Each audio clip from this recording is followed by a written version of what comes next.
Welcome back, everyone. Today on the podcast, we are joined by friend of the channel, fellow YouTuber, Operator Starsky. He's a Ukrainian National Guardsman. And I believe the last time we spoke face-to-face was about 14 months ago. How have you been, Starsky? Hello, my friends. It's so good to see you today. Yeah, it's been a while. I've been doing fine. A lot of work as usual. Every day, lots of tasks. I wish I could dedicate more time to my channel, but because I'm an active serviceman, I have a lot of tasks that are sometimes very, very boring. You probably know what I'm talking about. But generally, I'm fine. I remember when the war first broke out and I was surfing across YouTube trying to understand more about the conflict. Your channels was one of the first I found, back when you were filming yourself next to sandbags in a mysterious location, talking about the Russians being outside the city. I think a lot of people found you in those early days because you were an interesting guy, but you were putting out valuable information close to the capital city in English that anyone could understand. So let's, for those who don't know you perhaps, what is your job in the Ukrainian military? What do you do day to day? I'm a press officer in the 4th Operative Brigade of the National Guard of Ukraine, and I've been a press officer in my brigade for almost 5 years. So that's what I do. I'm a communications person. I work with journalists, I work with volunteers, with civilian volunteers. So communications is my field. This is what I do. As we're getting real close to the 2-year mark of this full-scale invasion, I think the number one question that most people have, especially here in the United States, is how is the morale of the Ukrainian military and of the Ukrainian people?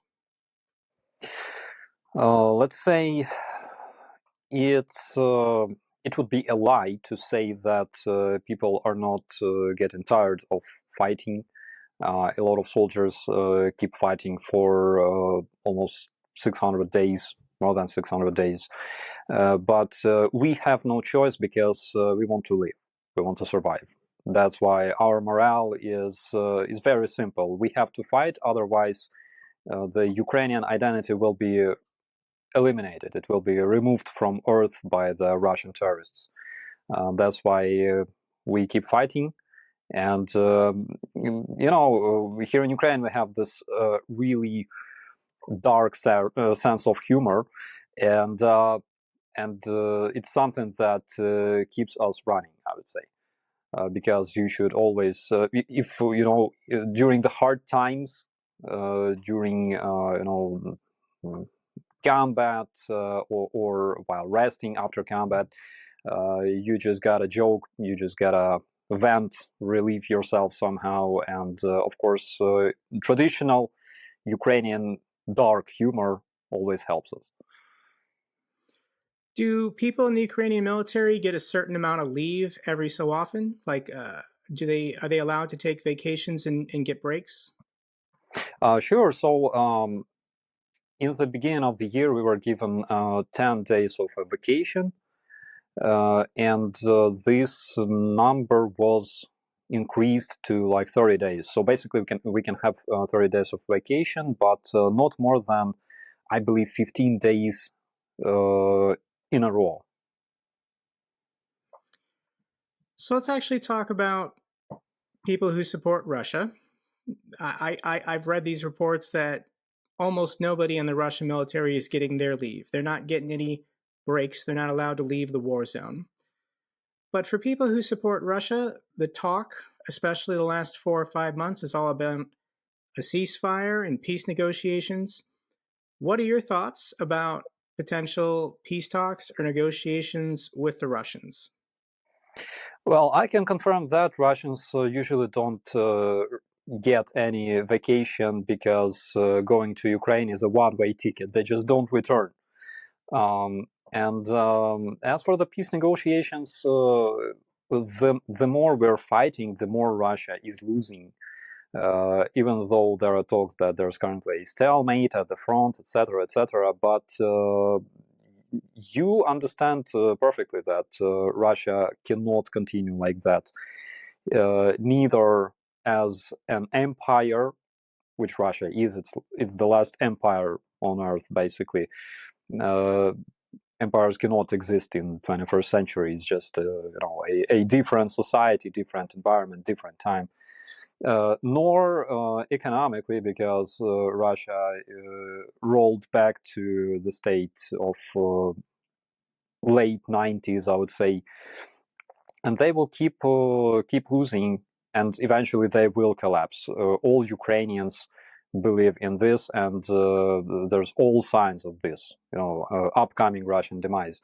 So the closer Russia is getting to its demise, the more talks about peace, about negotiations we will be hearing from all kinds of supporters of the Russian terrorism, because this is what Putin wants. He wants to save his face somehow, so to say. And of course, currently he doesn't know how to finish this war.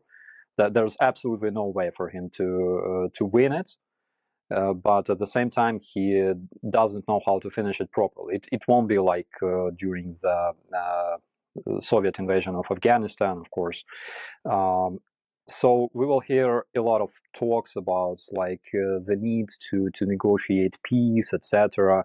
And majority of pro-Russian forces, pro-Russian influencers and supporters of the Russian terrorism will be spreading these messages all around the media.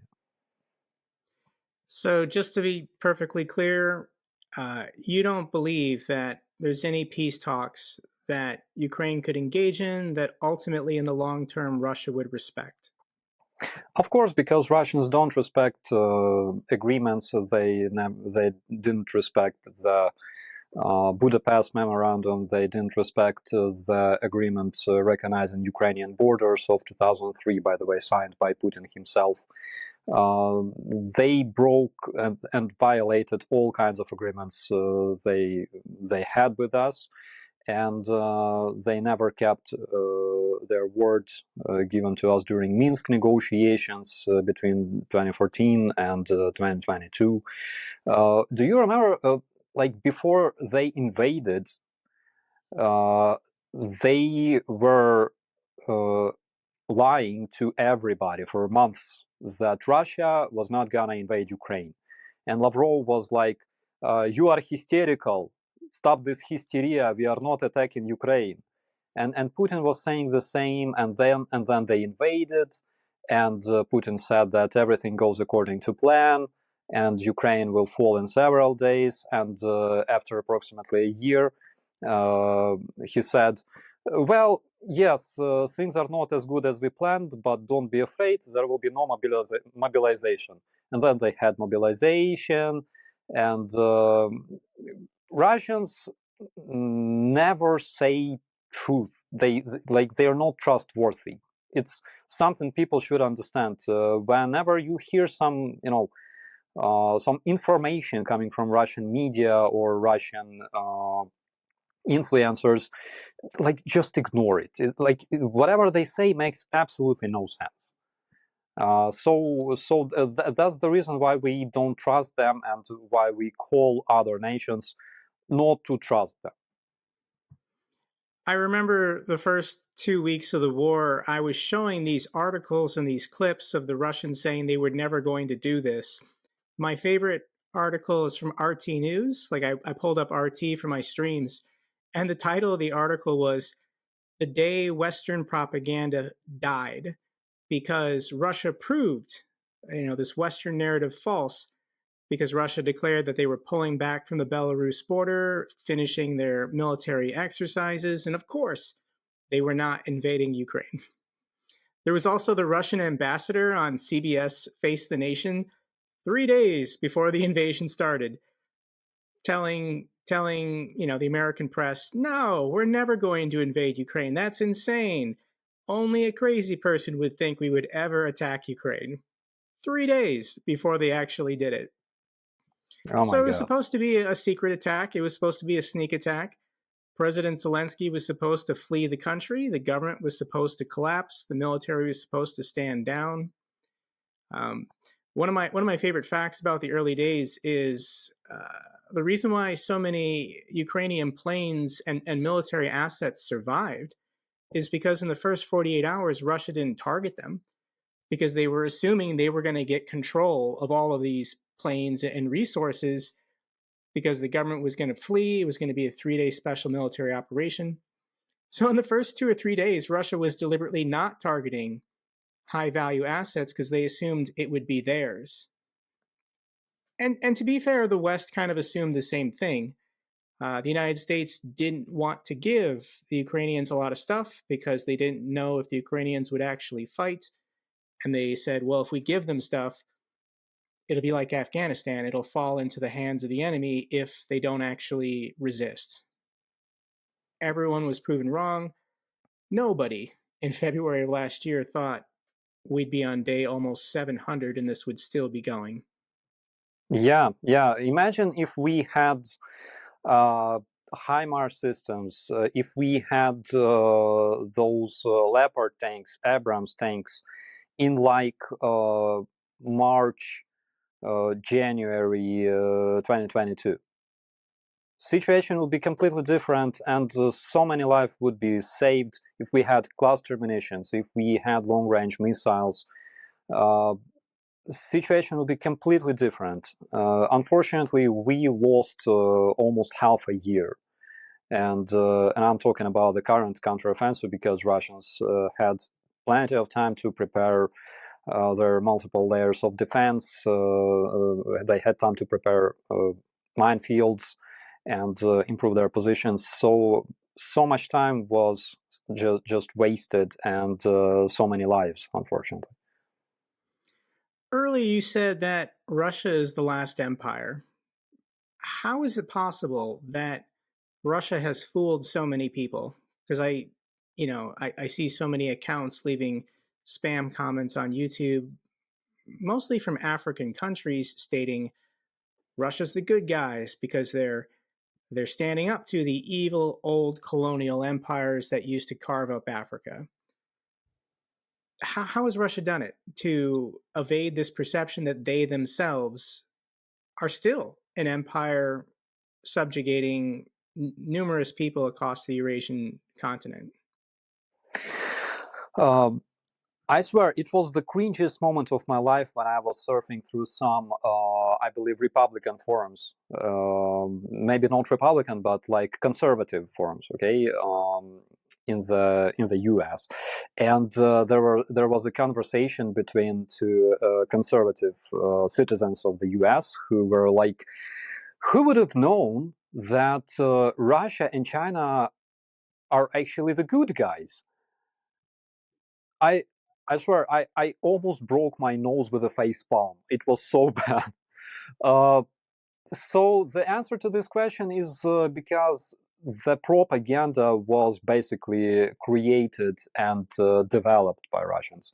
Propaganda, what we know about propaganda nowadays, it was created almost 100 years ago by Russian Bolshevik revolutionaries who realized the value of having people who can basically brainwash big masses, and this is what they do. They are perfect informational terrorists. As of today, they have huge resources that they can spend on propaganda, on influencers on the West, not only on the West. They have institutions developing new ways, new channels, new tools to manipulate Western societies. They have focus groups working in different countries. So they have this sophisticated, advanced informational warfare machine that they're using against the civilized world, and it's a tremendous danger. It's a tremendous danger because they're exploiting democracy in order to destroy democracy. I 100% agree with you.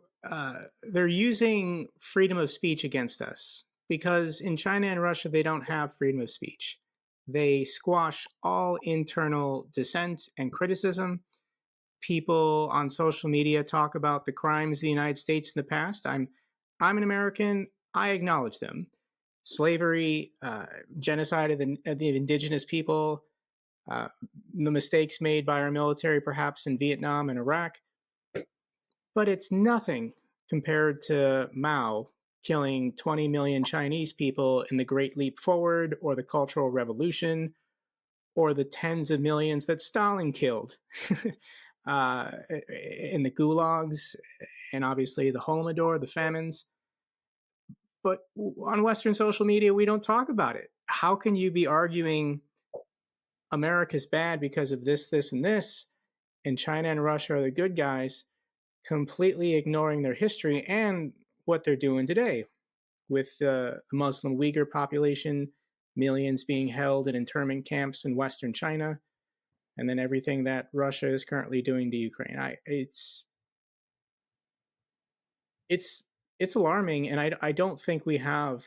I don't think Western democracy is using the right language to describe what's happening to us. Like we need a better definition, we need a better narrative in order to combat what Russia and China are doing on our social media platforms.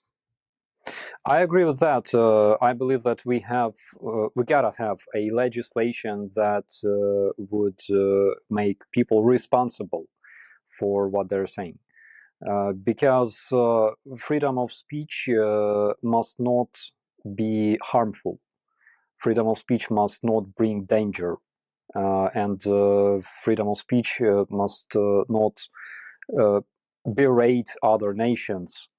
Currently, Russians, what they're saying that Ukraine never existed, even though like Ukraine existed long before Russia, but they say Ukraine never existed. That's why they should not exist, you know. And a lot of people, unfortunately, they support this point of view, even despite all kinds of agreements and law-based order that we built after the World War II, recognizing recognizing the borders of the countries and recognizing the fact that they cannot be changed. And currently, Russian propaganda makes people on the West question this order, question those agreements and everything else. It's very dangerous, not only for the law-based order, but also for democracy itself. So we have to do something to protect democracy, and of course we have to fight for it, because democracy, one way or another, requires people who will defend it. I don't see this ever passing. I think there'd be too much resistance against it. But my idea is some kind of freedom of speech reciprocity law with other countries. For example, Twitter is banned in China, Twitter is banned in Russia. Yet Chinese and Russian government officials are on Twitter just to get their propaganda out to Western audiences. Why is Dmitry Medvedev on Twitter when nobody in Russia is allowed to have Twitter? He's not speaking to his own people. He's trying to influence and poison Western dialogue. I don't think a law like that would ever get passed, but that's in a perfect world something I would like. No, you don't get to be on Instagram or Twitter or Facebook or YouTube if in your own country it's banned, it's blocked. I Yeah, don't see the value. I don't see what you're contributing if your own people, if you don't think your own people can even use that platform. yeah, absolutely. Their Facebook is blocked as well as Instagram because they're considered extremist resources. If Facebook is extremist, I don't know what happens to this world. So Instagram is blocked in Russia, right? Instagram and Facebook for being extremist. I just saw an article saying that all of the Instagram accounts of Kadyrov's children were just banned by Meta, by Zuckerberg. And I'm like, why are they on Instagram if nobody in Russia can have Instagram? And it's to get, their social media profile pictures out to the Muslim world, or whoever thinks the Chechens are cool, but it's crazy. It is because Kadyrovites are above the law in Russia. They are untouchable. Basically, they can do all kinds of crazy stuff, but they will never be arrested, prosecuted, or whatever because they're above the law. Yeah, I don't understand Chechnya. I don't understand the Kadyrov clan. I honestly kind of avoid it on my channel just because it's so bizarre, and I think it's a distraction. Like, I don't know if these guys are actually helping Russia in any way. So I think they're kind of a non-factor. Well, if we are talking about their military, like the combat Kadyrovites, some of them are not bad.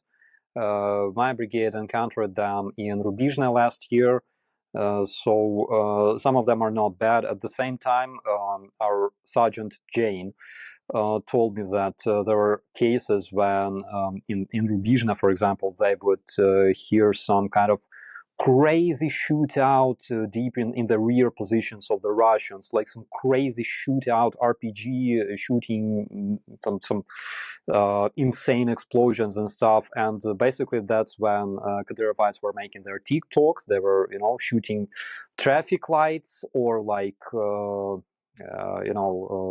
Empty houses and things like that. So they do both. They do TikToks. Sometimes they fight. Let's actually talk about Avdiivka now. Do you believe this narrative that the reason why the Russians are being so aggressive in Avdiivka is because Putin wants some kind of tangible victory prior to formally announcing his re-election campaign? Putin also has this December press conference that he does every year coming up, and he wants something positive to say about his military.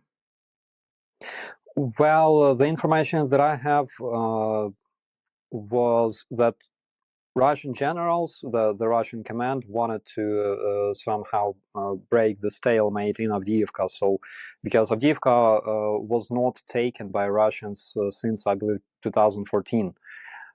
And they wanted to give Putin a birthday present. So they were gonna take Avdiivka and just present it to Putin as a birthday gift. So they failed because the armed forces of Ukraine were preparing for this attack.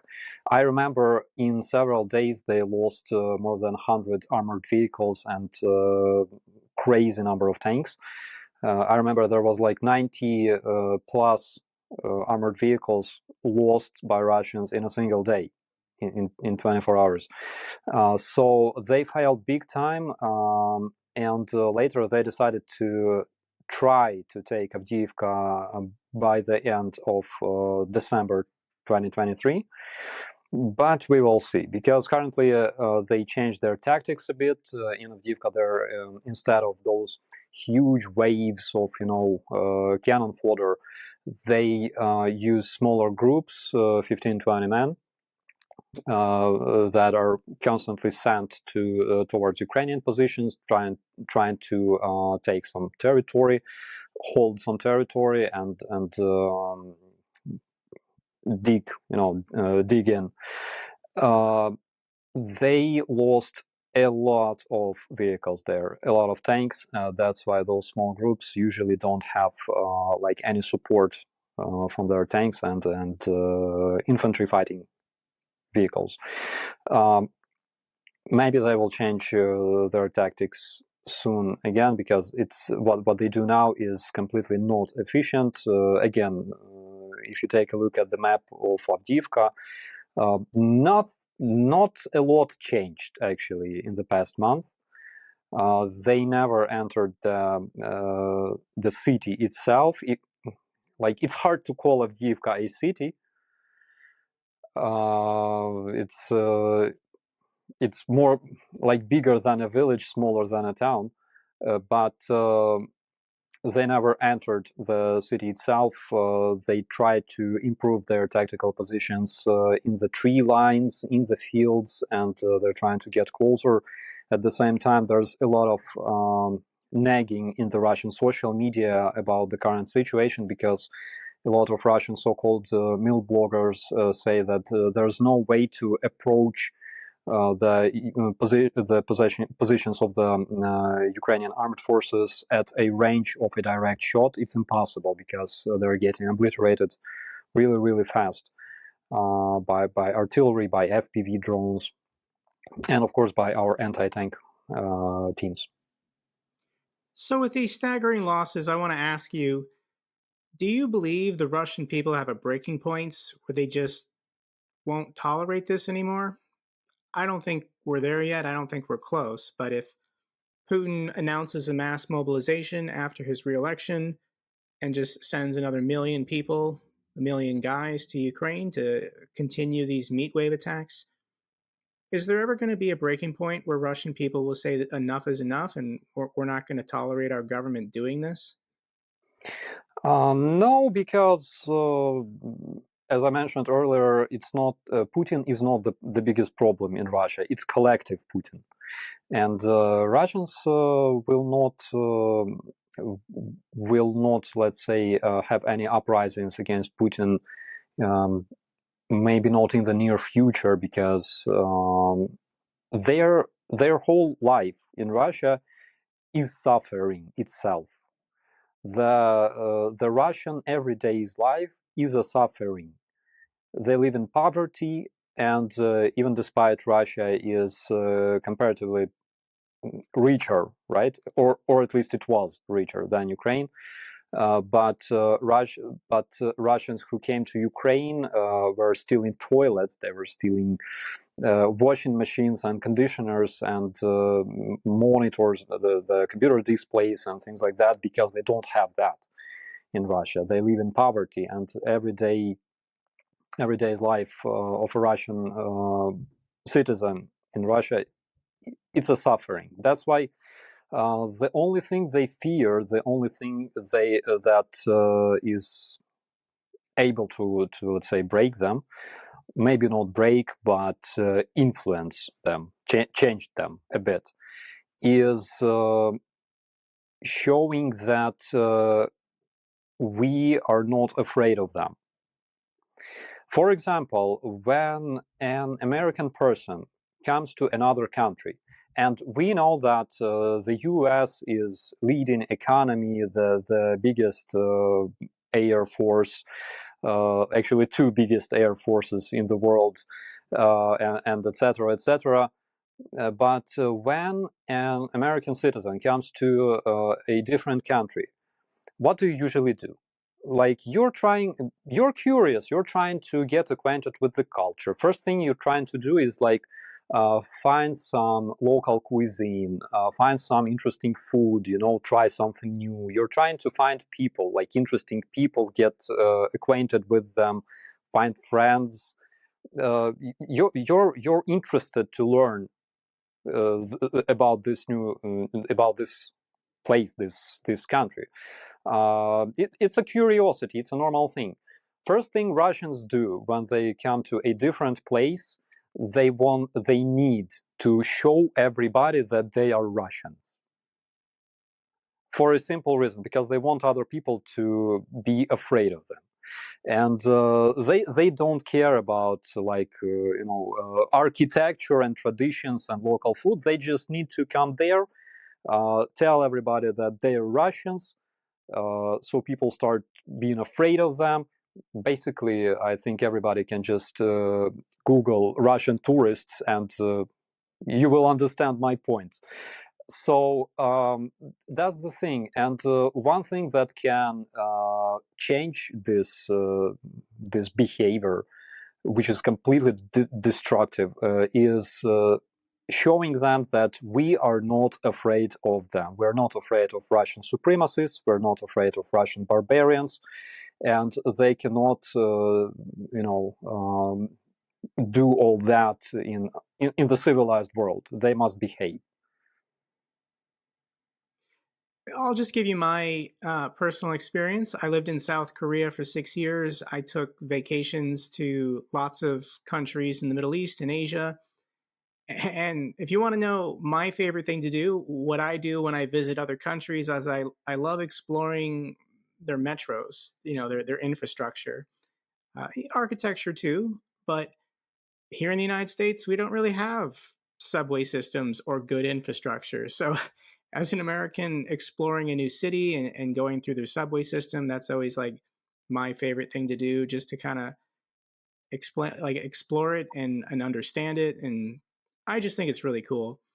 Um, my Uh, favorite my favorite metro system was in Taipei. I visited Taiwan, and I thought their metro system was probably the best I've ever seen. you would love our metro system in Kiev because I've heard good things. we have like one of the deepest subway stations probably in the world. It's like 200 meters below the ground. And it's crazy. This subway that we have in Kiev, it was created as a shelter that could be used during like nuclear war, Yeah. and it has all kinds of filtering systems, for like, for example, if there's radiation outside or like chemical weapons used and stuff like that, people can live under the ground for quite a while, and feel absolutely convenient and safe. Well, I'm glad you never had to use them, Yeah, because when the Soviets built them, they were making the assumption that it'd be an American nuclear weapon firing on Kiev. So I'm happy that never happened. yeah, absolutely. Same here, actually, because like during the Budapest Memorandum, when Ukraine gave up its nukes, basically all those nukes were aimed at the U.S. And London and Washington and Western key cities, and we were like, just guys, we don't like we don't want to fight. We want to be friends. Just help us get rid of those. But yeah, unfortunately, we see that um, the outcome was a bit different. Not that we expected. So let's actually talk about weapon systems, new weapon systems that have arrived so far this year in 2023. What weapon that's been delivered to Ukraine so far this year do you think has had the biggest impact on the battlefield? Cluster munitions. Cluster munitions and ATACMS, because currently you can see those tremendous Russian losses like every day. Again, some pro-Russian supporters, they don't really trust those numbers. At the same time, Prigozhin himself used to say that Russians in Bakhmut would lose more than 1,000 men a day, even though we didn't have cluster munitions back then. Currently, we do have them, which explains the tremendous Russian losses on a daily basis. Um, and I think it's crucial because previously we had to fight not against personnel, but against more strategically important targets. If we're talking about the Russian army, it's command centers, it's their logistics, it's their ammunition storages, fuel storages, etc., etc. Currently, we're able to strike their airfields, their distant, strategically important objects, so to say, even those located at the territory of Russia. But also, we can eliminate plenty of the Russian personnel, which is very important because Russians have plenty of manpower. They can lose in terms of artillery and vehicles, but they have plenty of manpower. And of course, they won't come marching to Ukraine like a million-man army. It's like crazy, but at the same time, they can keep us bleeding. Sending like thousands and thousands and thousands of Russian mobilized men from like poor regions of Russia, and this is how they can eventually move forward. What were your thoughts and your reaction when you saw the Dagestan airport being overrun by all these Muslim men for me, I was shocked because I was thinking to myself, there are still this many men in Russia that the government can mobilize and send to Ukraine. So that was alarming. But can I just get your reaction and thoughts when you saw that happening? This was about a couple of weeks ago. My thoughts exactly, actually. But last year, when they launched the mobilization in Russia, Dagestan refused to mobilize their men officially, and basically Kadyrov also said that they will not mobilize Chechen men, like there are like volunteers or whatever. But generally, the population of Chechnya and Dagestan will not be mobilized because Chechen and Dagestani people are kind of tough. Russians don't want to fight with them. They don't want to have any conflict with them.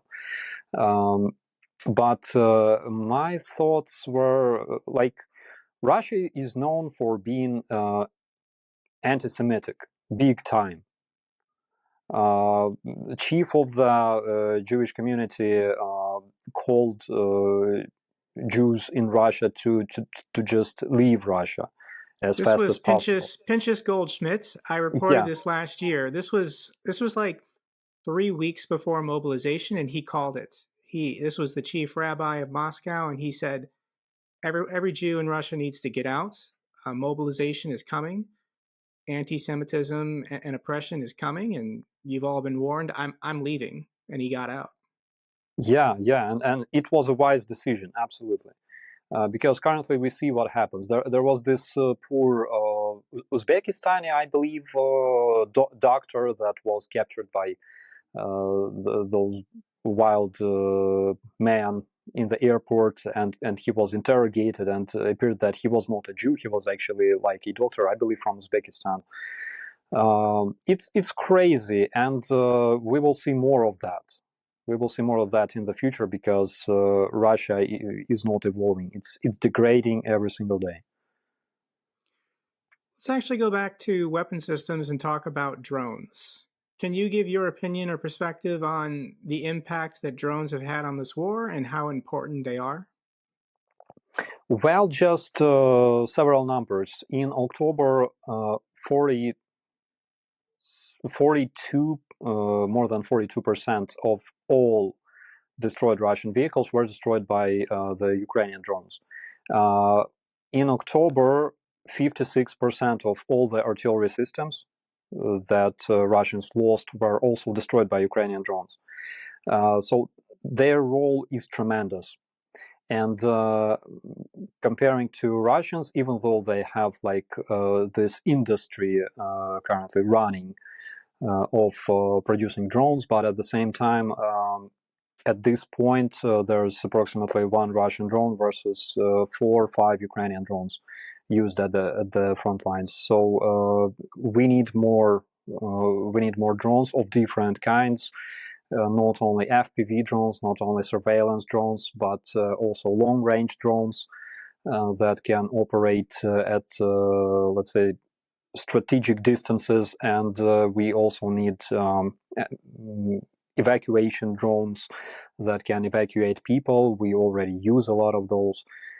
I think we will develop our production in the nearest future, and also I believe that General Zaluzhny also mentioned this, that we can only rely on modern technologies right now in Ukraine because our war is not like anything we saw before.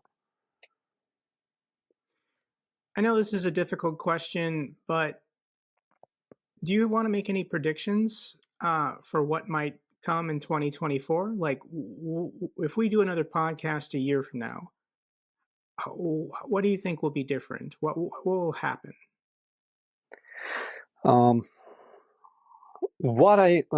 There's like what I see and what I want to see. Okay, what I see is that people are talking more and more about the stalemate on the front lines.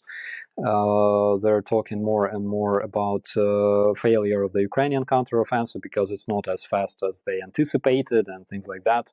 Even though not a single NATO army would agree to accomplish such tasks as Ukrainian army does at this point without having combat air support and things like that. So maybe there will be attempts to force Ukraine to negotiate with Russia and convince us to lose our territory in exchange for whatever, you know. But as our president said, we don't want to give our freedom to this effing terrorist Putin. What I want to see is I want to see Russia completely isolated. I want to see, because if Russia is isolated, it basically loses all the channels of influence on Western and Eastern audience. I want to see more technologies produced in Ukraine, more drones of different types. I want to see combat airplanes, of course, attack airplanes, and I want to see our soldiers liberating more territories. I'm conscious that it won't be as fast as everybody is anticipating, but eventually, even if it takes like 5 years, maybe 10 years, God forbid, but I want to see our forces liberating more and more territories. But what is even more important than that, I want to see Western audience, our Western brothers and sisters, European brothers and sisters, becoming more educated on how to counter Russian propaganda, how to fact check, information they receive every single day. I want to see them becoming more intelligent, more intellectual, and more protected against Russian brainwashing. And this is very, very important, because currently we will see a lot of processes, and we currently do see them. A lot of processes that will involve things like increasing, like rising nationalist movements in different countries, in Europe, in the US as well. People saying that we don't need to support other countries, we don't need to support our partners. We should finally think about ourselves, and this is the most dangerous thing, because not a single European country can stand against Russian aggression, either informational or military. So people must understand that currently our biggest concern is to stay united. We should understand that our collective security is much more important than anything else, because Russians claimed many, many times that they will not stop in Ukraine. So this is something that I want to see in 2024. I don't think this will happen in 2024, but I personally think NATO needs to rebrand itself and expand. Not just the North Atlantic Treaty Organization to counter the Soviet Union. The Soviet Union doesn't exist anymore. But some kind of military alliance globally of democracies to protect democracies. So if NATO got a new name, we could expand it and include Japan, South Korea, Australia, New Zealand. They're not in the North Atlantic, but democracies around the world, especially if they want to protect their freedoms, like freedom of speech and free elections.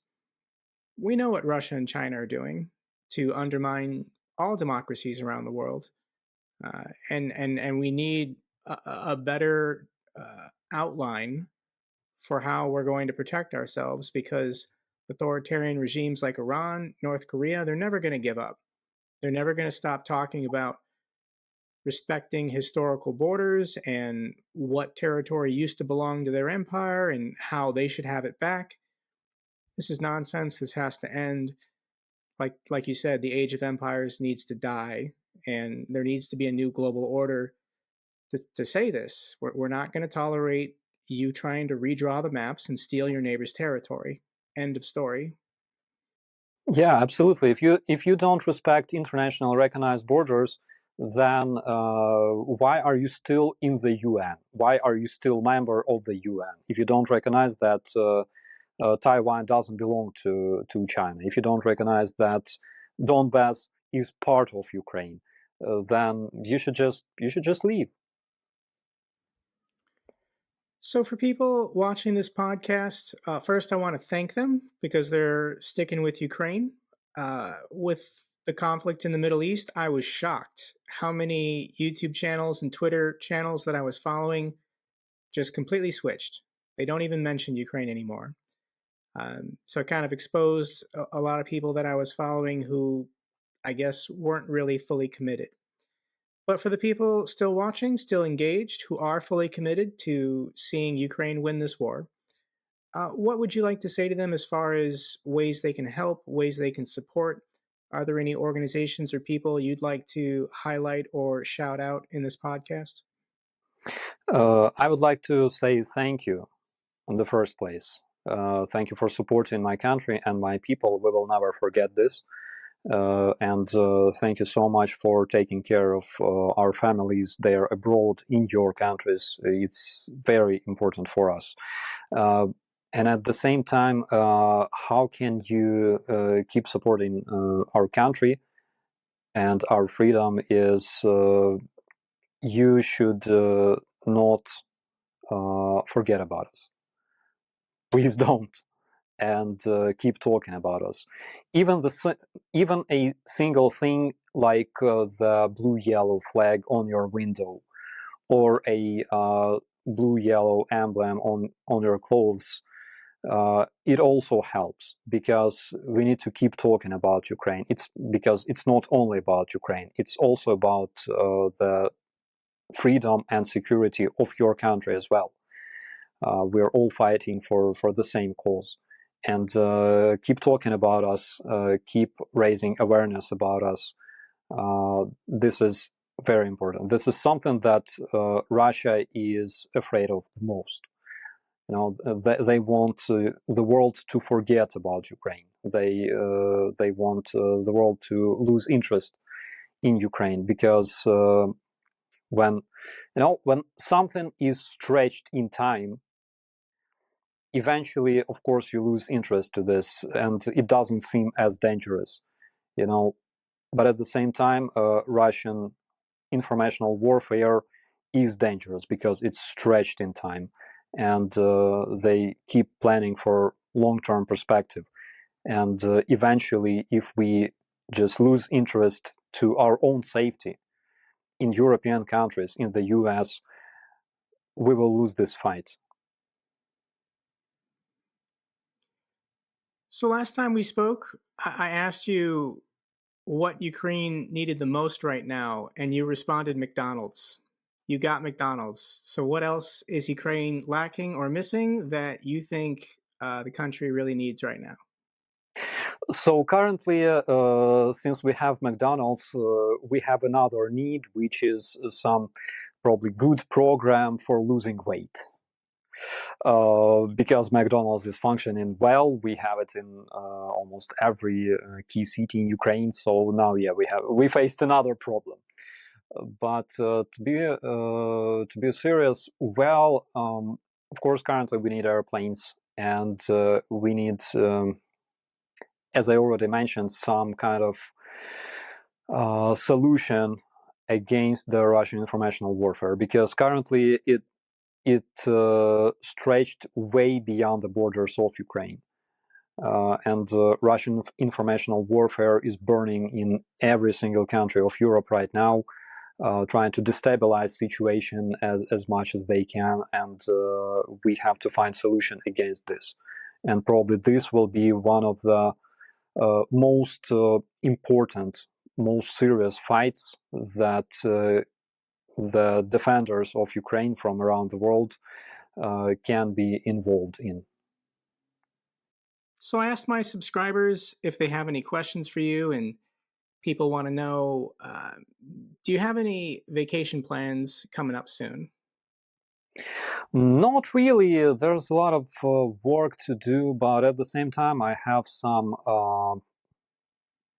big plans, some important plans regarding the countering the Russian informational warfare. And currently, I only have like a concept of what I will be doing in the nearest future, but probably soon people will learn about it. It's something very, very important for me as a communications person, and it's also something really important for our European friends and neighbors struggling against the Russian informational warfare. So I will keep you updated. People want to know, are you still making or practicing any music lately? Unfortunately, I'm not. This year, I even attended vocal school, but there's just 24 hours in a day, and being a serviceman and a YouTuber uh, leaves me absolutely no time to do things I like. In the near term, I guess even with the holiday season coming up, what's something that you're personally looking forward to? I would really like to see everybody I know, like my friends from YouTube, like you, like Georgie from Ukraine Matters. I would love to see my friends from the UK and from Canada, and basically everybody I know, because um, in these 632 days, we all became closer, we became friends, we became a true family, supporting each other big time. And I'm not only talking about people like you and me, like YouTubers, but also our viewers, because this community that we have, that we united around Ukraine, is amazing. And they are the most dedicated and the most decent people that I know, and I would definitely love to see them as well, if it's possible. So that is something like my small Christmas dream, Christmas wish. I'd watch that holiday movie. So, if this war had never happened, if Russia had never invaded Ukraine and was a normal, peaceful neighbor, where would you be and what do you think you'd be doing right now? I would be just an unknown and really, really boring gaming YouTuber, probably, or some unknown garage musician, with a garage band or something like that. Uh, Really, really hard to tell. There's a lot of things I like doing. I enjoy doing, but my civilian life ended so many years ago, so I don't even remember how it looks like. Is there anything that you wanted to ask me while we still have time? Yeah, what is the Ukrainian food that you would like to try the most? I'm not really a foodie, actually. Like, it's not something I dream about or think about. I know for a lot of people who travel and go to new countries, they want to find a restaurant immediately and start exploring. My last podcast guest was Johnny FD, and that guy is always cooking, always eating, always talking about the best restaurants. So I don't know. I mean, I'm always up for trying new things. Like, I'd be happy to just meet up with you and say, pick something and then give it a go. But in general, in my personal life, I'm not really somebody who thinks about and create, like, I never really cook. Like, I'm a pretty simple guy. But what would you recommend that I should try as soon as I get there? Oh my God! So it's pierogi or vareniki with cherries and sour cream, because in Ukraine you have to eat everything with sour cream.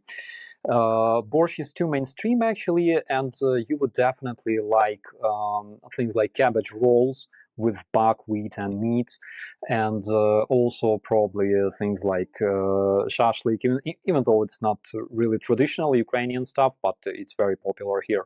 Uh, there's a lot of things to try, and trust me, if you try Ukrainian cuisine, it will change you. Same way, Johnny FD's naturals changed my life. How much time have you spent with Johnny FD? Oh, so We only saw each other a couple of times, just because my schedule is so tight, and I have plenty of tasks every day. But yeah, the other day, uh, we've been to his birthday with Andrew Mercado, and he cooked nachos, and I tried nachos for the I first saw time in that my life. video. I saw that video of you eating nachos, and you were so excited. It was amazing, and like, it's still a mystery to me, why do we still have no like American slash Mexican restaurants here in Ukraine. It would be fantastic, and probably it can be a good business plan for the future after the war. Something Certainly, to there's think about. so much opportunity. As soon as Ukraine joins the EU, and it's easier for people to open up businesses and get material and stuff across the border. That yeah, I mean, all these Mexican fusion places. I live in Las Vegas, so like I have no clue. It's probably like 40% of the population of the city is Hispanic, but yeah, nachos are wonderful. If done well. Yeah. Is there anything else you wanted to talk about, or any other closing thoughts you have for the audience? Well, I think we are approaching a 1 hour mark, so I would call it a day. But before doing so, I would like to thank you for this opportunity to talk to our viewers, to answer their questions, and of course, big thanks for the invitation for this interview. Always a pleasure to see you, and again, big thanks for supporting Ukraine. This is the right thing to do. I thank you for your time. I thank you for your service. Making YouTube videos on the other side of the world for me is easy. You have the hard job. You're the one living in a country currently being attacked by Russia. So uh, it's hard to describe. It's hard to imagine what the Ukrainian people are going through, and to me, I don't want to do this again in a year or so. I don't want to have you back on the podcast and we're in the exact same position. Nothing has changed. Nothing has greatly improved. So I know you're going to continue working as hard as you can this next year to prevent that. But if we're doing this podcast again next year, I'll be happy to see you and I'll still be here supporting you. Thank you so much, my friend. All right. Thank you, everyone, for watching.